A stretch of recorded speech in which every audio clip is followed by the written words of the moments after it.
Bismillahirrahmanirrahim. Assalamualaikum warahmatullahi wabarakatuh. Waalaikumsalam warahmatullahi wabarakatuh. Bagaimana Baji kabarnya hari ini, sehat? Alhamdulillah sehat banget. Sebaliknya Bu Nimas? Alhamdulillah Bu, sehat. Saya teh ada tugas ya dari ya. Tugasnya itu di CGP angkatan 11 modul 3.1 dilema etika yang harus mewawancarai kepala sekolah di tempat saya mengajar. Jadi mudah-mudahan Waji berkenan waktunya diganggu sama saya sebentar ya Bu ya. Mungkin Waji banyak kesibukan gitu ya. Mohon izin untuk beberapa menit ke depan gitu ya. Saya akan mengajukan beberapa pertanyaan. Semoga Bu Haji dengan meluangkan waktu kepada saya bisa menjadi amal baik untuk Amin. Gitu Bu Haji, bisa dimulai Bu Haji ya. Ya, saya Bu, ini kan bagi saya ya. Itu adalah istilah baru lah ya. Betul dilema etika. Jadi ya mudah-mudahan dengan istilah baru ini saya berusaha bisa menjawab apa yang saya bisa, apa yang ada di kepala saya, apa yang saya mungkin pernah hadapi di sekolah ini. Jadi seperti itu ya Bu Nimas ya. Jadi persepsi di kita yang ada di sekolah kita mungkin akan berbeda ya dengan orang lain. Siap. Mungkin bisa dimulai lagi. Oke, mungkin pertanyaan yang pertama, selama ini bagaimana Ibu dapat mengidentifikasi kasus-kasus yang merupakan dilema etika atau bukan moral? Jadi untuk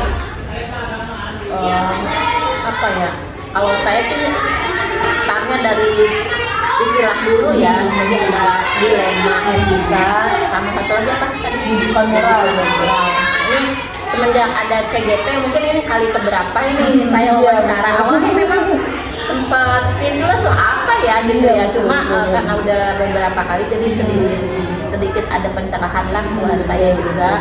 Tapi sebenarnya memang secara di lapangan itu ada yang seperti cuma dengan tidak ada istilah khusus lah spesifik seperti yang sekarang ini. Sejak ada CGP, alhamdulillah tuh ada ilmu baru yang bisa nambah buat saya pribadi gitu ya, dilema etika. Nah saya sedikit belajar juga karena ini kali berapa jadi sudah ada sedikit adalah pencerahan. Mungkin ya mengidentifikasi kan ini masalah dilema itu kan apa ya, deket-deket ke galau lah, ya, betul, bimbang gitu kan ya. Apalagi masalah etika ya, artinya kalau di sekolah berarti yang menyangkut dengan warga sekolah, mungkin saja kepala sekolah juga, mungkin guru, ya kan, mungkin dengan siswa, ya kan, itu hal itu bisa terjadi. Nah, cara mengidentifikasinya tentu ini kan salah satu dari fungsi seorang pemimpin, yaitu tugas manajerialnya, yaitu berkaitan dengan monitoring atau mengamati setiap lingkungan sekolah, hal-hal apa yang terjadi setiap harinya di sekolah. Nah, dari situ nanti akan bisa dipelajari lah, akan ada yang baik atau ada yang negatif, ada yang positif. Nah dari situ ada juga nanti yang kira-kira menyebabkan masalah atau memang bahkan sudah ada masalah cuma belum teramati, sehingga dengan kita mengamati ya, seorang pemimpin mengamati keadaan sekolah lebih dari segala aspek itu, insya Allah nanti akan terlihat ada masalah apa nih. Nah masalah itu bagi seorang pemimpin harus diselesaikan. Nah, cara pengambilan keputusan itu yang memang harus betul-betul betul-betul tepat lah. Jadi saya dari mulai pengamatan, kemudian saya pelajari betul, terus masalahnya apa, kemudian kita berusaha akan carikan solusinya. Kesimpulan dulu deh, disimpulkan ya, nanti baru solusinya apa. Nah, kira-kira tepat untuk apakah ini masalah ini masuk ke dilema etika atau masuk ke bukan moral begitu ya. Karena di situ seorang pemimpin itu dilema etika itu harus bisa melihat oh ini ada masalah, tapi secara moral itu benar, tapi menurut aturan ini apa sih namanya, bukan menyalahi ya, berseberangan lah dengan aturan tersebut. Jadi tapi tetap harus diselesaikan. Jadi pengambilan keputusannya itu kita harus tepat, benar atau salah ya itulah yang disebut tadi apa, bujukan moral itu ya. Betul. Nah, seperti itu kira-kira gambarannya Bu Dimas. Mungkin jadi untuk identifikasinya berarti wajib diamati dulu, mungkin ya diamati, kemudian pelajari apa yang masalah apa yang Masya Allah Ibu jawabannya luar biasa. nanti disimpulkan, baru tuh pengambil keputusan kayak apa ya, ini masuk mana nih, masalah ini atau ini, benar atau salah nih pengambil keputusan. Seperti itulah kira-kira gambarannya. Siap Haji, Masya Allah jawabannya luar biasa ya. Alhamdulillah ya. Oke, mungkin pertanyaan selanjutnya Bu Haji, mungkin selama ini bagaimana Ibu menjalankan pengambilan keputusan di sekolah Ibu, terutama untuk kasus-kasus di mana ada dua kepentingan yang sama-sama benar atau sama-sama mengandung nilai kebajikan. Ya seperti tadi yang terkait dengan poin 1 ya, seperti itu mulai dari pengamatan tadi, kemudian kita pelajari, kemudian kita simpulkan, setelah itu kita ambil keputusan. Nah itu pengambilan keputusan itu yang di ujung ini yang paling penting. Nah kalau seandainya itu memang selalu ya ada dua sisi hal, dari setiap masalah itu ada yang sisi positif, ada sisi negatif. Kemudian juga pada saat pengambilan keputusan itu juga ada aksi kan, ada reaksinya. Betul. Jadi kita ambil keputusan gini pasti ada reaksinya itu akan mungkin saja bagi satu pihak terasa menguntungkan, mungkin sebagian satu pihak lagi merasa dirugikan. Itu adalah dua sisi mata uang lah yang kan selalu terjadi seperti itu. Jadi kita betul-betul kalau pada saat pengambilan keputusannya itu ya meminimalisir kemungkinan yang terjadi lagi seperti itu, supaya istilahnya mah sebuah solusi yang tepat lah gitu, tanpa yang satu merasa dirugikan terlalu banyak. Seandainya pun ada hal yang merasa dirugikan jangan terlalu besar, seperti itu. Seperti itulah kira-kira gambarannya. Ya. Untuk pertanyaan yang selanjutnya itu langkah-langkah apa sih atau prosedur seperti apa yang sudah Ibu lakukan selama ini dalam mengatasi kasus-kasus yang terjadi? Ya. Jadi kalau ada saja ya biasanya yang paling apa ya menurut saya krusial lah ya, itu adalah teknik ya, tenaga pendidik dalam hal ini guru, karena guru itu di sekolah itu kan sentral banget posisinya. Jadi dia itu bisa menyangkut ke siswa langsung, apalagi ya juga bahkan ke teknik yang lain, ke pimpinan, efeknya itu banyak gitu kalau guru tuh, dengan termasuk orang tua, dunia luar ya, dan sebagainya, masyarakat dan sebagainya. Seperti jadi kalau saya ya paling saya ini ya terkait kasus-kasus yang terkait dengan teknik aja yang paling, bukan artinya misalnya dengan siswa tidak juga, karena siswa itu saya yakin guru-guru di sini bisa juga menyelesaikan masalah-masalah yang terkait dengan siswa langsung karena ada guru kan ya. Betul. Nah, tapi saya bukan artinya melepaskan begitu saja, tapi yang paling konsen saya itu adalah masalah terkait masalah guru ini, masalah yang guru. Nah, kalau ada masalah yang terjadi yang terkait dengan dilema etika, kalau saya sih pengennya nyekat guru bahasa nih singkatan aja, dilema etika ya. Dialektik itu bagus ya, dialektik sama apa tadi, wujukan moral. Betul. Cuma kalau wujukan moral lagi gimana ya, iya lebih mudah menghafalnya ya. Saya sendiri juga ngomongnya gimana gitu, terlalu panjang gitu. Jadi kalau ada guru yang terkait dengan dua hal tersebut nih, kita terkait dengan pimpinan ya, kita harus banyak sih stepnya gitu, langkahnya ya, terutama ya kalau guru bahasa mah pasti tahu kalau bahasa Inggris atau bahasa Indonesia nih ada 5W. Betul 5W. W itu what, apa kan, apa yang terjadi, nah kita pelajari itu apa yang diidentifikasi apa saja. Kemudian apalagi tuh bunyi mas, what, when, nah, kapan terjadinya tuh kita identifikasi lagi terus secara runut supaya kita bisa mengaitkan satu sama lain di waktu dengan waktu kurang waktu. Kemudian apalagi bunyi mas, what, where, di mana kejadian itu seperti itu. Terus apalagi itu orangnya apa, siapa yang terlibat dalam masalah itu, yang terkait dengan masalah itu. Kemudian apalagi tuh berarti how bagaimana ya, how itu bagaimana tuh solusinya kayak gitu. Jadi dari situ stepnya sebenarnya banyak banget, cuma saya ngambil udah pakai 5W plus H aja. Cuma kayaknya satu lagi W-nya apa ya belum tadi. When, who, udah ya. When ketika ya. Kapan? Ya, kapan terjadi udah. Itulah kira-kira kalau ada yang kurang-kurang mohon maaf aja.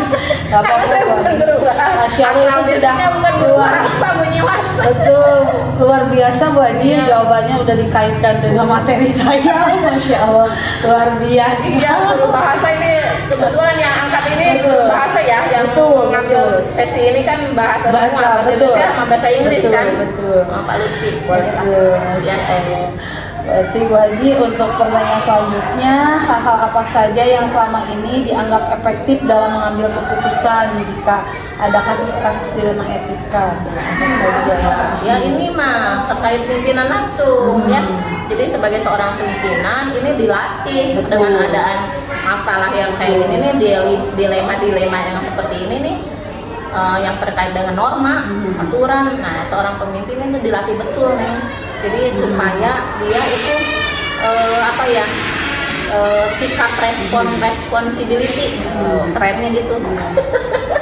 Responnya itu terasah gitu. Jadi care gitu sama semua pihak yang ada di sekolah itu, baik dari siswa, guru, komite, lingkungan sekitar, itu dia lebih care aja, lebih perhatian gitu.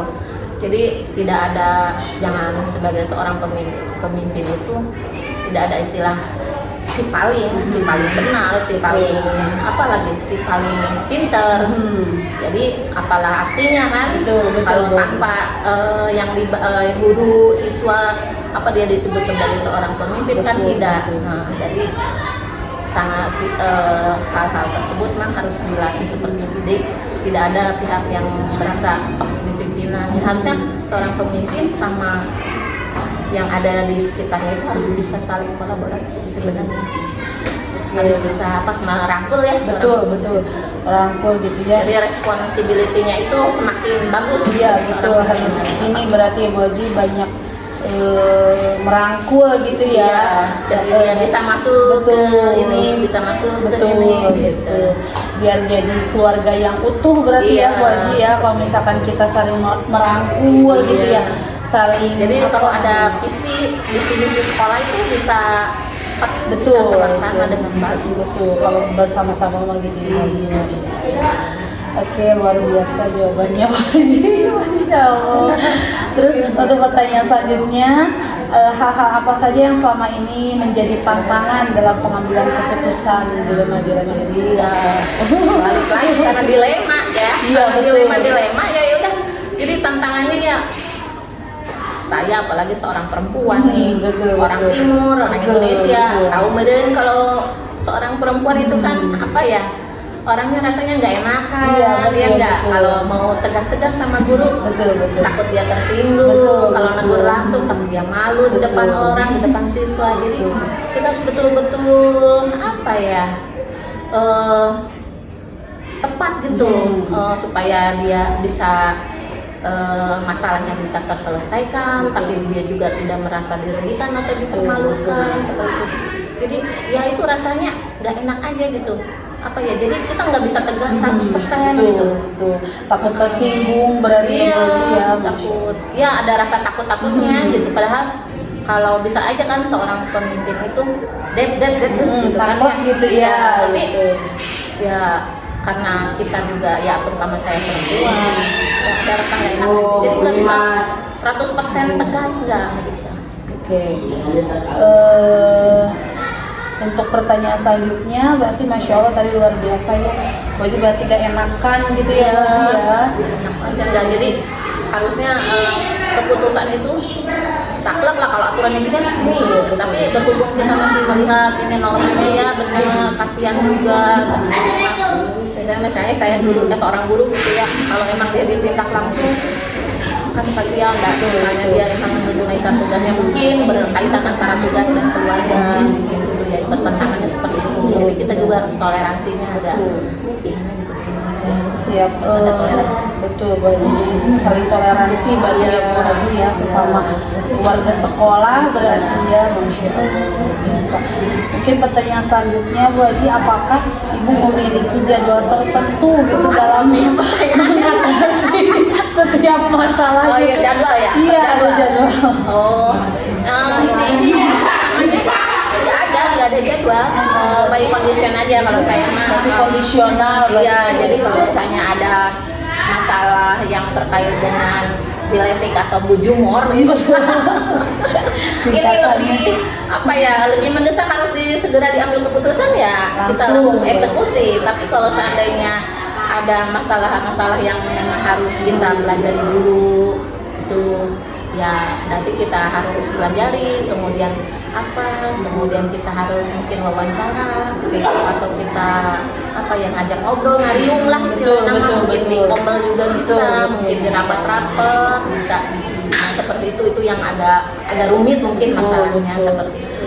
Jadi kalau ada masalah udah langsung eksekusi aja. Ya kalau yang kaitannya langsung lah, misalnya di kejadian di pembelajaran siswa atau ada siswa lagi belajar di mana, nah mungkin bisa lah itu langsung diatasi ya, dengan gurunya langsung gitu. Biasa, ini masih ada 2 pertanyaan lagi. Mungkin lagi pertanyaan selanjutnya, adakah seseorang atau faktor-faktor yang selama ini mempermudah dan membantu Bu Haji dalam mengambil keputusan? Tentu nggak mungkin kan seorang pemimpin, sudah saya katakan, berdiri dan dikatakan sebagai seorang pemimpin kalau dia tidak ada pembantu. Itu pembantu dalam hal ini yang di bawah, bukan ya, makanya kan ada wakil-wakil lah seperti itu, terutama yang sudah guru-guru yang sudah kompeten ya, atau pernah bersinggungan langsung, kita ajak gitu, kita ajak ngobrol. Nih guru senior, bahasa ini makan guru senior ya, artinya dalam hal ini bukan guru yang udah senior aja, artinya guru yang mungkin pernah ngalamin hal yang seperti itu, atau mungkin punya ide-ide atau punya solusi yang kira-kira bisa nggak, cocok nggak, kan kadang-kadang jadi kalau dalam hal solusi itu satu kepala tidak cukup, tapi kalau banyak kepala mungkin bisa dikolaborasi. Kolaborasi dan mungkin juga kalau misalnya saya semuanya udah mentok, nggak bisa gini, dengan tutor, dengan sebaya temannya, sebaya disusupkan pun misalnya belum bisa menyelesaikan masalah, ya mungkin kita ambil ahlinya, dari luar, mungkin orang mungkin dari komite yang lebih tua, atau mungkin ahlinya lah, misalnya ini mengalami masalah dalam hal misalnya keluarga atau masalah kesehatan, mungkin ya kita ambillah ahlinya yang lebih kompeten dari di situ.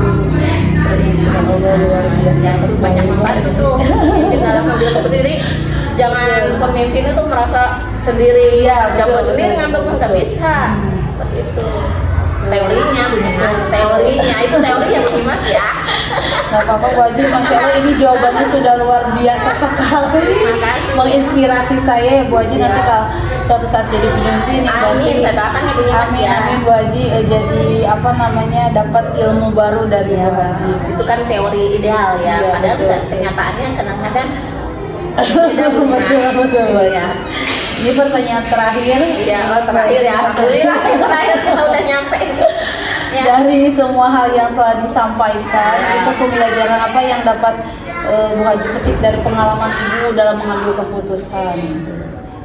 Kalau dalam pengambilan keputusan berarti kita kan startnya dari masalah, artinya setiap step, setiap langkah, setiap apapun kita itu pasti ada menemukan masalah. Dan masalah itu harus diselesaikan.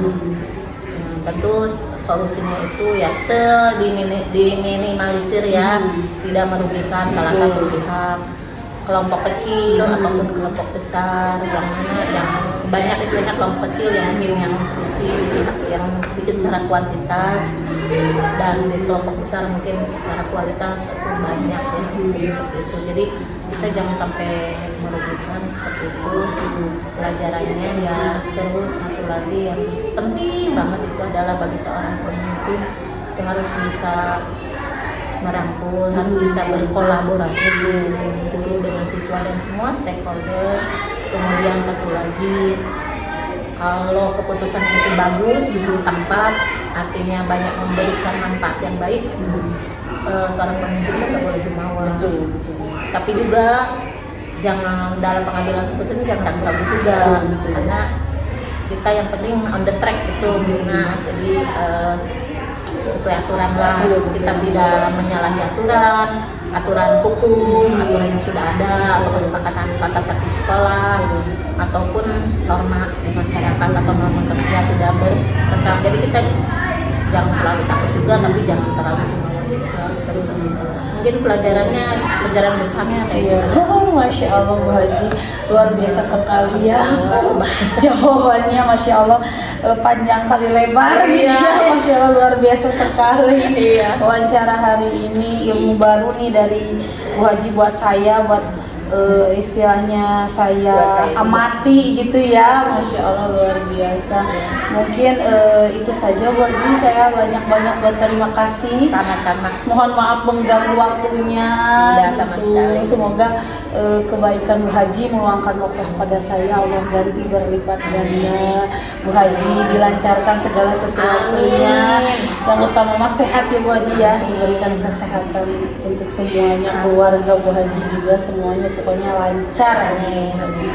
Insya Allah terima kasih banyak mungkin ya Bu Haji. Saya juga senang Bu Yunas menjadi bagian dari kesuksesan. Amin amin amin Mas baru di sini membantulah CGP ini tetap bersemangat, siap bisa menyelesaikan tugas-tugasnya sampai nanti C-nya nggak berolong. Betul Jadi hanya ada 2 huruf, JP-nya ada, C-nya masih 3 ya. Betul.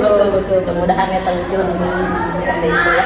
Mungkin itu saja Bu Haji ya. Barangkali Bu Haji banyak kesibukan. Terima kasih banyak. Waktunya Bu Haji. Assalamualaikum. Selalu ya.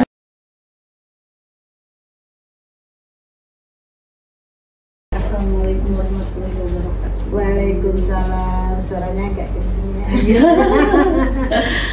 Ibu bagaimana kabarnya? Alhamdulillah sehat Bu Dimas. Mudah-mudahan Bu Dimas juga sehat ya. Amin Ibu. Saya memperkenalkan diri terlebih dahulu ya Bu. Saya Nyimastika Rosanti. Saya guru bahasa Indonesia di SMPN 2 Cibuaya. Dekat ya Bu ya.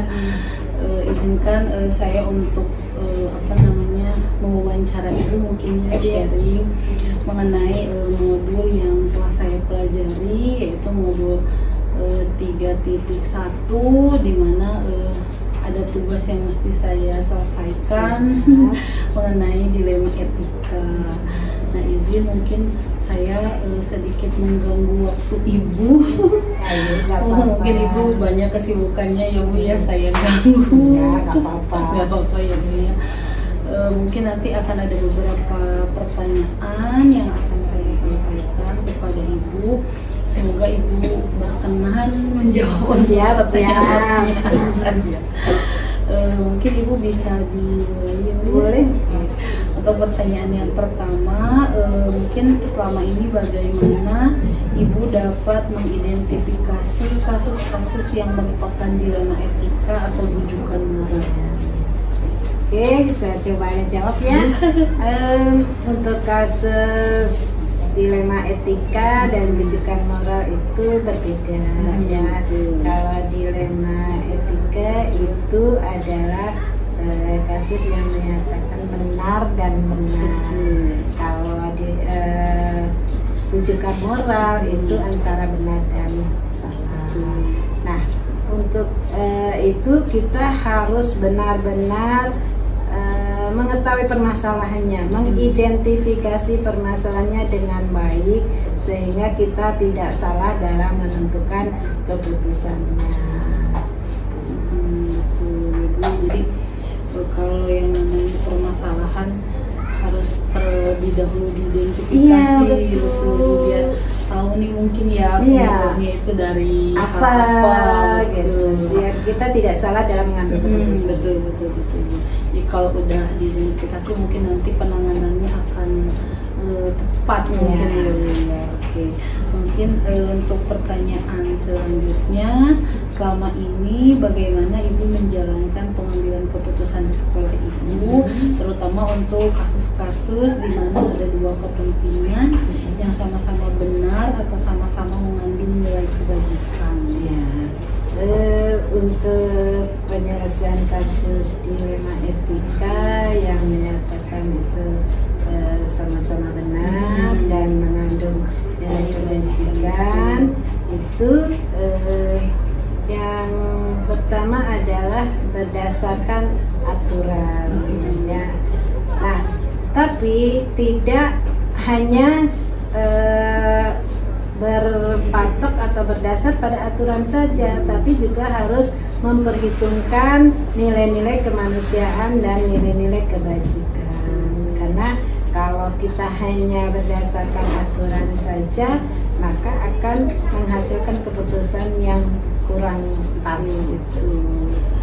Ya Bu ya, jadi kalau kita nggak sesuai dengan nilai kemanusiaan mungkin ada yang sedikit tersinggung gitu ya Bu ya. Kadang penerimaan setiap orang berbeda ya Bu ya, apalagi mungkin kasusnya di lingkungan sekolah ya Bu ya, di Cibuaya mungkin beragam gitu ya Bu. Saya sama-sama di sekolah di Cibuaya ya.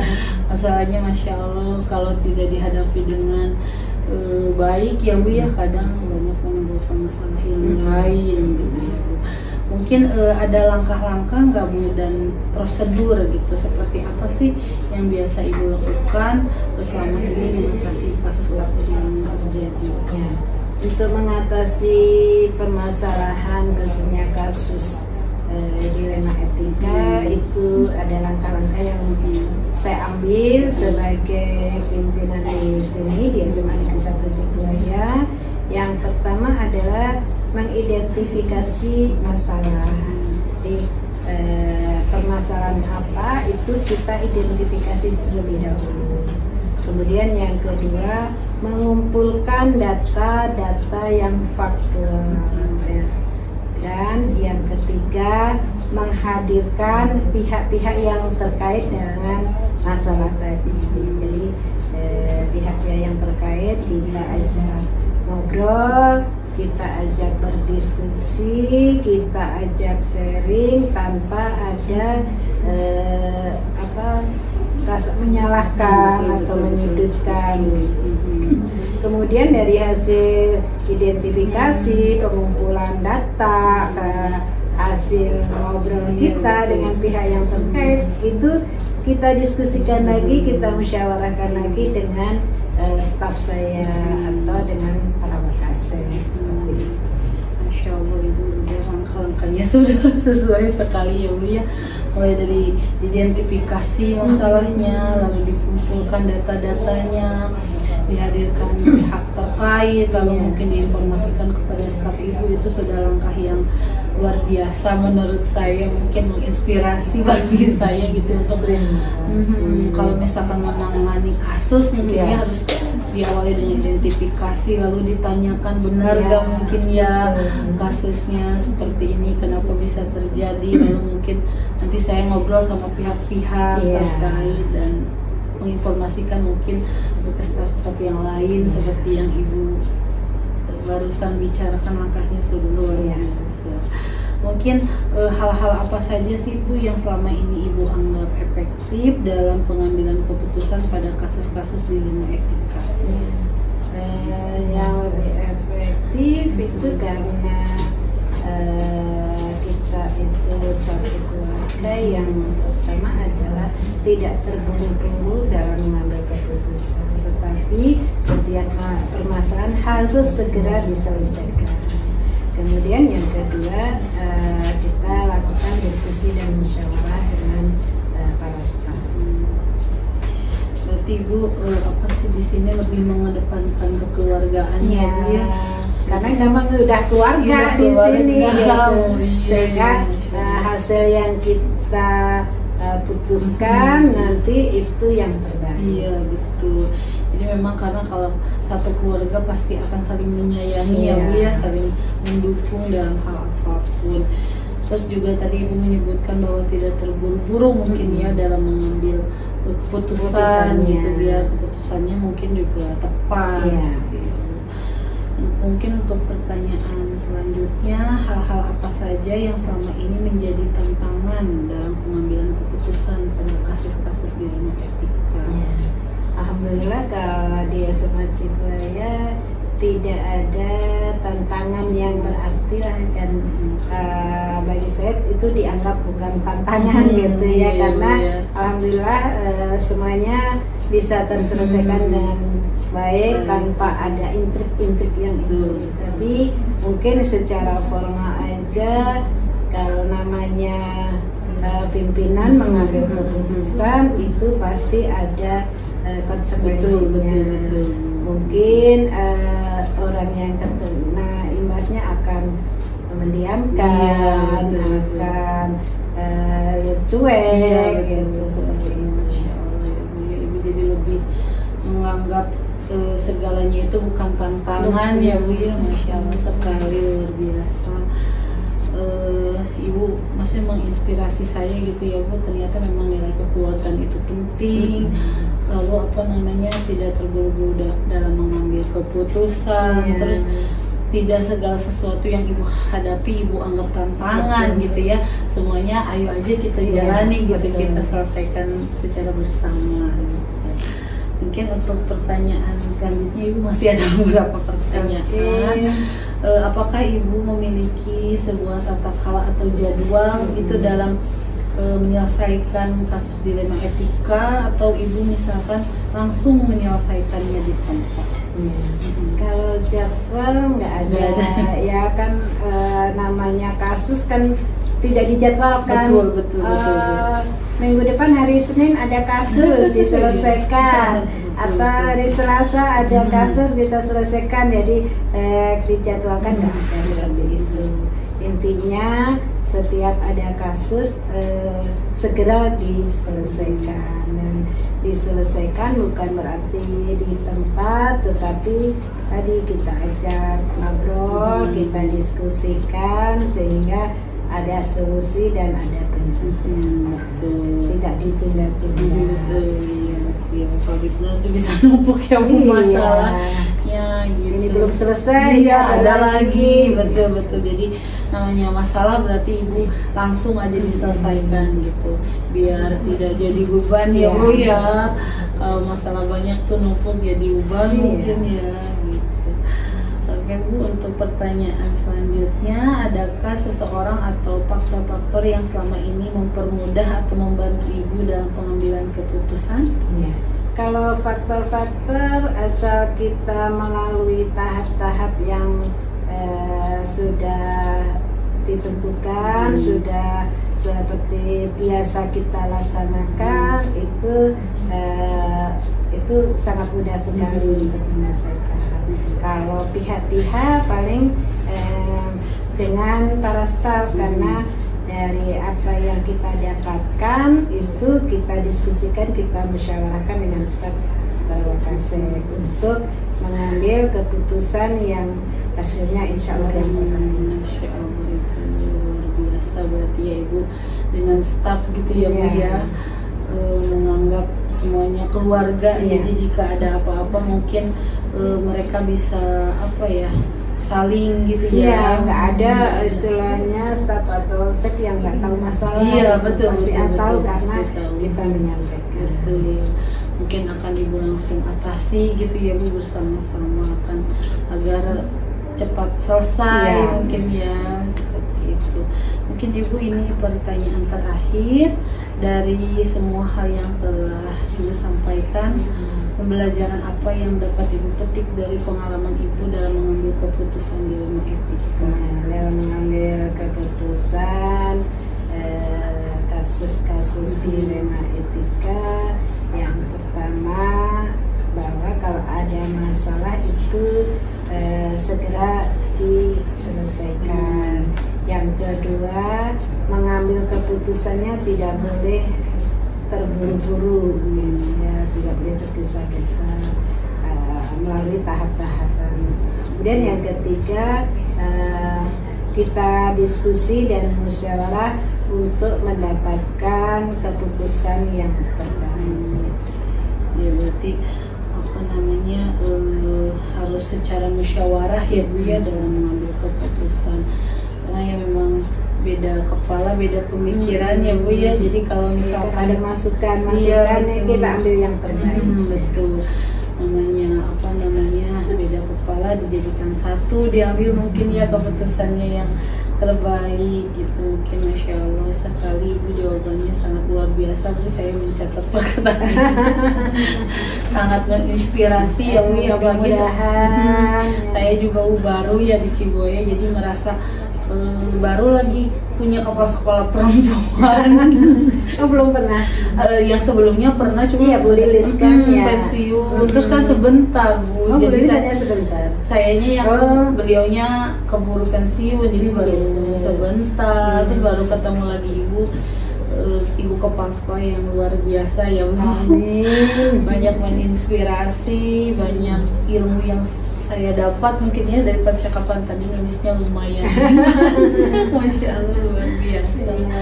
Mungkin Ibu ada sedikit wejangan untuk saya mungkin barangkali Bu Eka, bunyi Mas ya dari SMP 2 Ciboya sebagai CGP Angkatan 11. Mudah-mudahan kegiatan Ibu di CGP diberikan kemudahan, kelancaran, walaupun banyak hambatan insya Allah dapat dilaksanakan. Kemudian nanti menghasilkan hasil lulus dengan nilai yang diharapkan, nilai yang memuaskan. Kemudian hasil dari CGP bisa diimplementasikan ke sekolah, terutama ke peserta didik, dan bisa menjadi pemimpin pembelajaran yang baik. Ibu terima kasih banyak, Masya Allah meluangkan waktunya dari tadi mungkin ya Bu ya. Saya sempat ragu, takutnya Ibu banyak kesibukan gitu ya Bu. Alhamdulillah, selagi ada waktu insya Allah. Insya Allah ya Bu ya. Mungkin saya doakan mudah-mudahan kebaikan Ibu meluangkan waktu kepada saya, Allah ganti berlipat ganda. Amin. Ibu juga selalu sehat. Amin. Perjalanan Ibu lumayan jauh dari rumah ke sini ya Bu, perjuangannya Masya Allah. Kalau dia saya mungkin menurut saya paling jauh, ternyata Ibu ada yang lebih jauh lagi. Kalau tinggal di mana? Saya tinggal di Jakarta. Oh, dekat 15 menit. 15 menit gitu Ibu ya Allah. Lihat Ibu, ternyata Ibu perjuangannya padahal usianya Masya Allah sudah 55 tahun. Sudah 55 tahun. Apa 25 ya? 25 ya Bu. Meni hayang pengen muda aja gitu. Tapi semangatnya yang muda. Betul, luar biasa. Ibu semoga sehat selalu ya Bu ya, lancar segala sesuatunya. Di sini tidak banyak masalah. Amin, amin, alhamdulillah. Saya mintanya ke Allah begitu. Iya betul ya Bu, dimudahkan dalam tugas. Betul, segala sesuatunya mudah. Mungkin itu saja mungkin ya Bu ya. Mohon maaf sekali mengganggu waktunya. Ibu sehat, keluarga sehat, semuanya juga sehat. Salam ya, sehat selalu, sukses. Terima kasih. Assalamualaikum Ibu. Waalaikumsalam.